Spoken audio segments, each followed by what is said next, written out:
Hi வணக்கங்க. இன்றைக்கி நம்ம பார்க்க போகிறது பார்த்திங்கன்னா ஈஸி கடலை மிட்டாய். கடலை மிட்டாய்க்கு தேவையான பொருள் வறுகடலை, இது நான் தோல் உரித்து எடுத்து வச்சுருக்கேங்க. 1.5 கப்பு சர்க்கரை, 1 கப்பு சர்க்கரை நான் எடுத்து வச்சுருக்கேன்.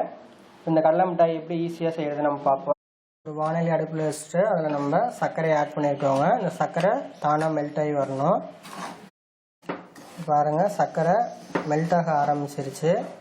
ஸோ இதில் எல்லாமே நல்லா உருகி வரணுங்க. இதில் தண்ணி எதுவுமே ஆட் பண்ணலை. ஒரு பலகையோ இல்லை கல்லையோ இது மாதிரி எடுத்து ரெடியாக எடுத்து வச்சுங்க. இது மேலே கொஞ்சமாக மைதா மாவு தூவி ரெடி பண்ணி வச்சுங்க. இப்போ பாருங்கள், நல்லா சர்க்கரை உருகி வந்துட்டுருக்கு. இது நல்லா இன்னும் ப்ரௌன் கலரில் ஆகணுங்க. இப்போ பாருங்கள், சர்க்கரை நல்லா கரைஞ்சி நல்லா ப்ரௌன் கலர் வர ஆரம்பிச்சிருச்சு. இப்போ நம்ம இதில் இந்த பருப்பை நம்ம இதில் ஆட் பண்ணிடுறோங்க.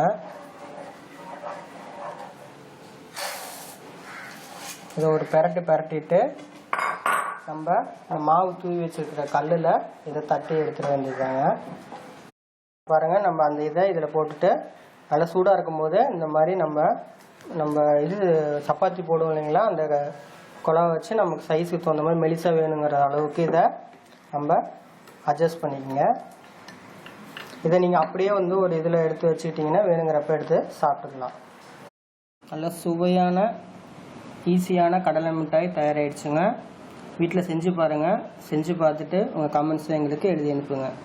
எங்கள் சேனல் பிடிச்சுன்னா சப்ஸ்கிரைப் பண்ணுங்கள். உங்கள் ஃப்ரெண்ட்ஸுக்கும் ஷேர் பண்ணி என்ஜாய் பண்ணுங்கள். நன்றி.